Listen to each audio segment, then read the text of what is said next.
담정너머 교회 저녁 사경회입니다. 오늘 본문은 창세기 12장이죠.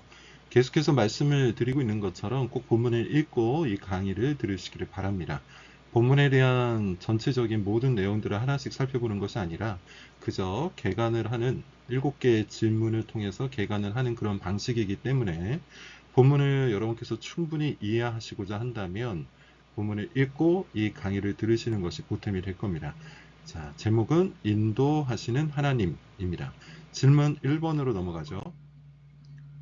1번, 하나님은 아브라함에게 고향과 친척과 아버지의 집을 보죠. 떠나 내가 내게 보여줄 땅으로 가라 라고 그렇게 이야기를 하셨습니다. 고향과 친척과 아버지의 집인데 지금 여기는 우리가 알고 있는 것처럼 갈대아인의 우루가 아니라 여기가 아니라 어딥니까? 하란이죠. 아브라함의 아버지 데라가 갈대아인의 우르에서 살다가 가나안으로 가기 위해서 가족들을 전부 이끌고 떠납니다.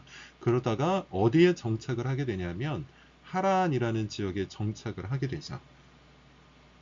그렇게 하란에서 살다가 아버지 데라가 이곳에서 사망을 합니다.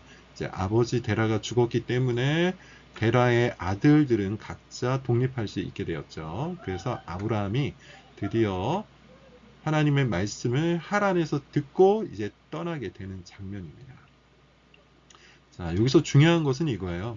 그렇게 떠나게 되었는데 하나님의 말씀에 의해서 떠나게 되었는데 하나님께서 다소 독특하게 말씀을 하시죠. 정확한 목적지를 이야기 안 해주세요. 정확한 목적지를 이야기하지 않고 어떻게 말씀을 하십니까? 내가 내게 보여줄 땅으로 가라 라고만 이야기하십니다. 예컨대 이런 거야. 오른쪽으로 가라. 그리고 왼쪽으로 가라. 이렇게 얘기하시는 겁니다. 처음부터 가나안으로 가라. 뭐 서울로 가라. 부산으로 가라. 이렇게 이야기하면 너무 명확하잖아요. 근데 그렇게 명확하게 말씀하지 않고 어떻게 내가 내게 보여줄 땅이 있으니 너는 일단 가라 라고 그렇게 얘기한 겁니다. 아브라함이 거기에 순종을 하죠. 목적지를 알려주지 않고 방향만 알려주세요. 근데 히브리서는 이것을 아브라함의 뭐라고 표현하냐면 믿음이라고 얘기해요. 믿음으로 아브라함은 갈 바를 알지 못하고 이것은 목적지를 몰랐다는 뜻이겠죠. 목적지를 몰라요. 어디로 가야 되는지 모릅니다. 최종 도착지가 어딘지 모릅니다. 목표도 모르고 목적도 없는데 그저 하나님의 말씀에 순종함으로 일어나서 떠난 겁니다. 이것을 히브리서 저자는 믿음이라고 이야기를 한 거죠. 사실 여기에서 우리가 받을 수 있는 교훈이 굉장히 큽니다. 여러분, 믿음이라는 것은 하나님의 말씀에 그저 순종을 하는 것이죠. 하나님의 말씀을 쫓아서 움직이는 겁니다.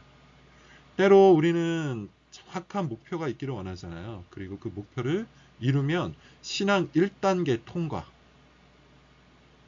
이런 어떤 체계성을 신앙이라고 착각하는 경우가 있는데 전혀 그렇지 않습니다. 물론 우리가 살다 보면 신앙생활을 하거나 아니면 교회 생활을 하거나 그럴 때 때때로 어떤 목표가 있고 목적이 있을 수도 있어요. 그러나 그것은 신앙의 본질이라고 얘기할 수는 없죠.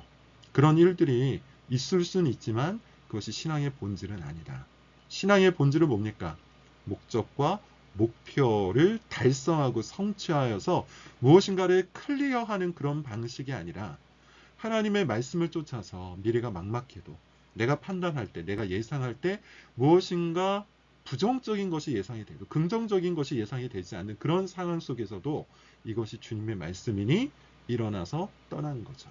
안정적인 것을 떠나는 거죠. 익숙했던 것들을 떠나는 거예요. 굉장히 중요한 겁니다. 우리가 신앙의 성장이 없는 아주 큰 이유 중에 하나는 뭐냐면 모든 걸 다 관성대로 하려고 한다는 거죠. 관성이 뭐죠? 그냥 가던 대로 가는 거예요. 가던 대로 가고 가던 방향으로 가고 가던 힘으로 가는 겁니다. 브레이크가 필요하고요. 방향을 바꿔야 되죠. 그럴 때 신앙의 성장이 일어나는데 이것이 가능케 만드는 힘이 뭡니까? 순종이에요. 순종. 정확한 목적지가 없어도 명확한 목표가 없어도 말씀을 따라 순종하는 우리 모두가 될 수 있기를 바랍니다. 질문 2번. 아브라함은 여호와의 자, 이것도 참 은혜가 되는 말씀이에요. 여호와의 말씀을 따라갔다. 그리고 롯도 그와 함께 갔다. 아브라함이 하란을 떠날 때 그의 나이는 70세였다. 자, 먼저 우리가 눈여겨볼 것은 바로 이거죠. 아브라함이 여호와의 말씀을 따라갔어요.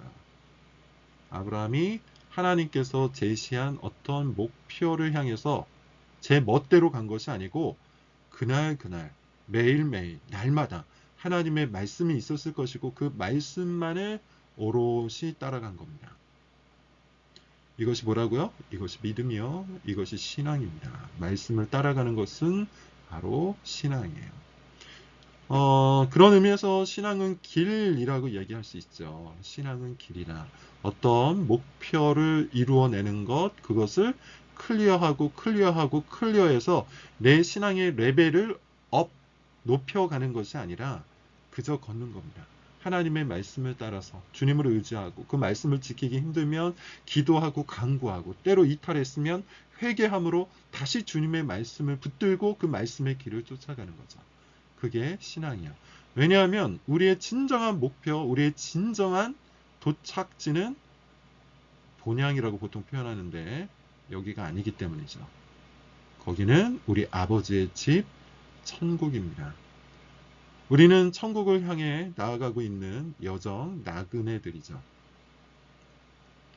그런 의미에서 여러분 매일매일 하나님의 말씀을 읽으시고 그 말씀을 쫓아 오늘 내가 걸어가야 되는 삶의 길, 믿음의 분량들을 꼭 확인하시면서 주님께 더욱더 의지하여 살아갈 수 있기를 바랍니다. 자, 누구와 함께 갔는지도 중요한데요. 롯과 함께 갔죠. 데라에게는 3명의 아들이 있었어요. 하란, 그 다음에 나홀, 그리고 아브라함입니다. 네, 하란이 죽죠. 그리고 조카 롯은 홀로 남습니다. 그리고 아브라함에게는 자녀가 없었어요. 그래서 롯과 아브라함이 마치 부자지간처럼 함께 다녔습니다. 실질적으로 아마 당시 아브라함의 상속자로 롯을 모든 사람들이 여겼으리라고 생각해요. 그러니까 같이 따라 나섰겠죠.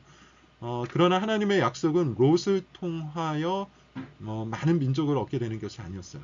롯을 통해서 하나님의 나라, 하나님의 백성, 하나님의 자녀를 얻는 것이 아니었고 아브라함과 사라, 당시의 이름으로는 사레였죠. 이 두 사람 사이에서 자녀를 통하여 주님의 나라를 주의 나라, 주의 나라를 이루는 것이 하나님의 약속이었습니다.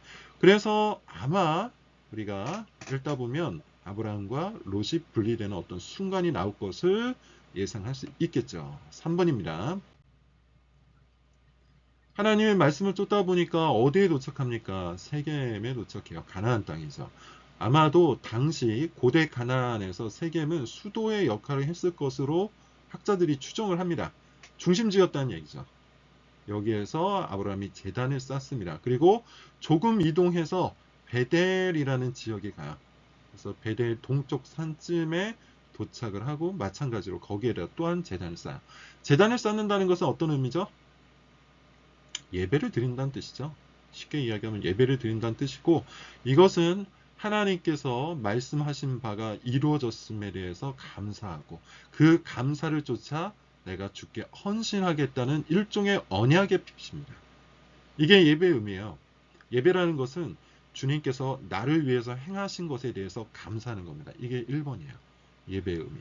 두 번째는 뭐냐 하면 그러하기에 내가 주님께 또한 나를 산 제물로 드리는 거죠. 이게 2번 헌신입니다. 그런 의미에서 여러분 모든 예배를 드리실 때 주께서 행하신 일로 인해서 감사하시고 내가 주님을 위해서 행할 것들을 또한 결단하는 그런 시간을 예배 가운데서 가지시기를 바랍니다. 4번 아브라함이 애굽에 내려가서 머물려고 했던 이유는 뭡니까? 가나안 땅에서 살다가 아브라함이 갑자기 모든 가족들을 이끌고 애굽으로 내려가요. 내려간다고 표현되어 있는 이유는 지명상 제가 그냥 대충만 좀 그려보면 이렇게 되어 있죠. 여기가 가나안 땅이고 여기가 네게브라고 하는 남방 지역 네게브 그리고 여기가 광야입니다. 그리고 여기를 조금 밑으로 내려가면 바로 여기에 애굽 정도가 있겠죠. 자, 그래서 아브라함이 애굽으로 내려갑니다. 이렇게 내려가요. 왜 내려갔다고요? 기근 때문에 애굽으로 내려가게 됩니다. 자, 이거는 일종의 지금 현재 이 창세기의 최초 독자들의 상황과도 굉장히 맞물려 있는데 이 이스라엘 백성들이 왜 애굽으로 내려가게 되었죠? 이스라엘 백성들이 왜 애굽에 정착하게 되었죠? 아주 큰 기근이 일어났죠. 요셉 시대라고 할 수 있고 야곱 시대라고도 할 수 있는데 야곱의 가족들이 가나안에 살고 있었는데 이 지역 전체에 어마어마한 기근이 일어납니다. 근데 다행히 애굽에는 양식이 많이 있었다고 그래요. 그때 애굽의 총리가 누구죠? 요셉이에요. 그래서 요셉이 양식을 많이 비축해 놨기 때문에 애굽을 향해서 많은 사람들이 몰려들어서 그 식량을 살려고 애를 썼죠. 야곱의 가족들도 마찬가지예요. 그러다가 어찌어찌 하여 요셉이 야곱의 아들이라는 것을 알고 야곱의 가족들이 다 애굽으로 갑니다. 기근 때문에 내려간 거예요. 따라서 지금 아브라함이 지금 현재 애굽으로 내려가는 것은 마치 지금 최초의 독자였던 이스라엘 백성들의 조상 야곱의 가족이 애굽에 내려갔던 것과 아주 유사한 거죠. 그런 의미에서 지금 이 이야기는 제가 뒤에서 다시 말씀드리겠지만 뭘 예상케 하죠? 작은 출애굽 사건을 예상케 하는 일종의 서론 파트입니다. 똑같잖아요. 기근이 들어서 애굽으로 내려갔고 그때도 기근이 들어서 애굽으로 내려갔습니다.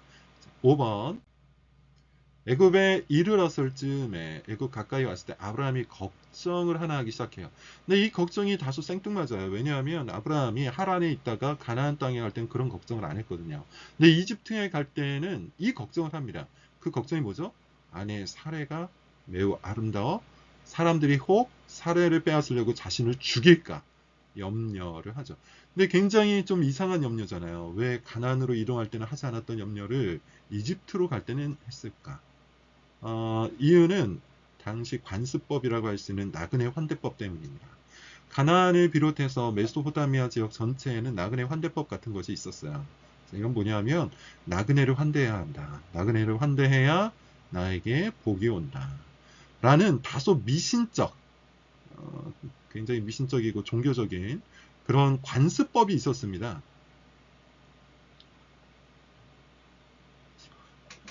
뭐 이유는 당연하겠죠. 당시에는 치안이 좋지 않았고 경찰도 없고 군대도 없었습니다. 뭐 나라들이 있었지만 자그마한 도시 국가에 불과했고요. 그리고 이런 나라들이 없는 곳에는 그냥 하나의 마을, 그냥 사람들이 있었기 때문에 서로 굉장히 위험할 수밖에 없잖아요. 그런 의미에서 이런 나그네 환대법이 있는 지역은 그나마 조금 안전할 수 있었던 것이고 모든 사람들이 이런 관습법을 통해서 서로의 안전을 지켜나갔던 그런 시대예요. 근데 이집트는 어때요? 이집트는 제국이었습니다. 힘의 논리가 있었어요. 나그네 환대법 같은 것은 없었어요. 그래서 아브라함이 지금 이집트로 가면서 혹시 사례를 차지하려고 이 힘의 논리가 지배하는 이집트에서 자신이 죽임을 당할까 두려워합니다. 그래서 어떻게 합니까? 아내에게 누이라 말하라 이렇게 이제 얘기를 하죠. 실제로 누이기로 했고요. 자, 6번 아니나 다를까 큰일이 벌어지는데요. 여호와께서 바로와 그 집에 큰 재앙을 내리셨다고 해요. 자, 왜 그렇죠? 아브라함이 걱정하고 염려했던 것처럼 실제로 아내 사례를 누가 이집트의 왕이었던 바로가 마음에 들어해서 궁전으로 이끌어들입니다. 19절인가요? 거기에 표현해 보면 바로의 아내가 되었다고 그래요. 그래서 이런 표현들 때문에 학자들은 실제로 바로가 사례를 취하였다. 뭐 이렇게 주장을 합니다. 그럴 가능성이 굉장히 높죠. 자, 어쨌든 간에 하나님께서는 이런 모습들을 보고서 바로와 그 집에 큰 재앙을 내리세요. 비록 바로는 몰랐지만 하나님께서 보호하시고 지키시는 이 아브라함의 가족들 가운데 바로가 일종의 위협을 가한 거잖아요. 그렇기 때문에 하나님께서 이 집에 큰 재앙을 내리셨습니다. 자, 여기서 우리가 볼 수 있는 거는 이거예요. 아브라함이 잘못했습니다. 어떤 의미에서는 바로는 무지했기 때문에 오히려 잘못이 없었다라고 말할 수도 있는데 왜냐하면 누이로 알았잖아요. 그럼에도 불구하고 하나님께서는 하나님의 택한 자기의 사람, 자기의 백성 아브라함을 지키시고 돌보시기 위해 기꺼이 바로에게 재앙을 주십니다. 반면 아브라함은 아내의 사례를 빼앗기고 나서 바로에게 얻은 많은 재산이 있었어요. 자, 이 사건을 통해서 아브라함은 번성을 하게 되고 바로는 재앙을 얻습니다. 그래서 그 원인이 누구에게 있든지 그것과 상관이 없이 하나님은 자기 백성을 지키시고 돌보시고 풍성케 하신다는 맥락이 여기에 들어가 있습니다. 자, 이것은 최초의 독자, 창세기의 최초의 독자였던 당시 이스라엘 백성들에게 나름대로 자신감을 주는 그런 말씀이었겠죠. 하나님께서 바로에게 재앙을 주시고 누구를 번성케 하셨다? 조상이었던 아브라함을 번성케 하셨다. 그리고 우리에게도 그렇게 하실 것이다. 이런 맥락을 익힐 수가 있잖아요. 자, 7번입니다. 바로는 사람들에게 명령을 합니다. 아브라함과 그의 누굽니까? 아내와 그의 모든 소유를 보내주었어요. 자, 당연하죠. 이유를 알 수 없는 커다란 재앙을 맞이했고요. 그 재앙의 원인이 아브라함 때문이라는 사실을 깨닫고 그는 아브라함 뒤편에 있는 신적인 능력을 본 후 다 내어주게 됩니다. 이것도 여러분 출애굽의 내용과 매우 유사하잖아요. 바로가 결국 하나님의 능력을 맛보고 10가지 재앙을 통해 하나님의 능력을 맛보고 결국에는 이스라엘 백성들을 다 내보낸 것처럼 지금 이 시대의 바로도 똑같습니다. 재앙을 맛보고 아브라함을 보내어주죠. 그래서 우리는 이것을 작은 출애굽이라고 부를 수 있어요. 작은 출애굽. 마찬가지입니다. 이것을 보면서 모세오경 창세기의 최초의 독자 이스라엘 백성들은 하나님께서 그렇게 역사하시는구나. 하나님께서 우리와 함께 하시는구나. 우리를 지키시고 돌보시는구나. 우리를 다시 가나안 땅으로 보내시는구나. 이런 믿음을, 이런 확신을 얻을 수 있었을 겁니다. 12장 요약을 좀 볼까요? 12장의 주제는 인도하시는 하나님이죠. 하나님은 아브라함에게 갈 길을 보이시고 인도하십니다. 목적지를 보이신 게 아니라 그저 갈 길, 너희가 이쪽으로 가라 저쪽으로 가라 라고 이야기하면서 말씀으로 아브라함의 그 길을 보이시고 인도해 가시죠. 심지어 아브라함이 하나님의 말씀을 잘 따르지 않는 그 순간조차도 어떻게 하세요? 그 순간조차도 함께 하셔서 끝까지 인도하세요. 애굽에서 아브라함이 두려움으로 꼼수를 부리는데 그때에도 주께서 함께 해주십니다. 아브라함을 인도하여 애굽에서 구원하신 하나님은 훗날 이스라엘 민족에게도 동일하게 행하실 겁니다. 이것이 12장 전체의 요약이죠. 12장을 갖고 여러분 이렇게 기도하시면 좋겠습니다. 첫째, 말씀하시는 하나님의 섭리에 온전히 순종하기를. 아브라함과 같이 하나님께서 말씀하시니 그 말씀을 쫓아갔잖아요. 우리 역시도 그렇게 할 수 있기를. 하나님을 믿고 신뢰함으로 내 예상을 따라 부정과 긍정을 나누기보다는 그저 하나님의 말씀을 쫓아 순종하기를. 그런 믿음의 사람이 될 수 있기를 먼저 기도해야 되겠죠. 두 번째는 우리를 인도해 가시는, 지금 여기까지 인도하시고 지금도 인도하시고 앞으로도 인도하실 그 하나님의 은혜에 감사하자. 그런 감사의 기도가 우리 모두에게 있을 수 있기를 바랍니다. 12장 여기서 마치겠습니다.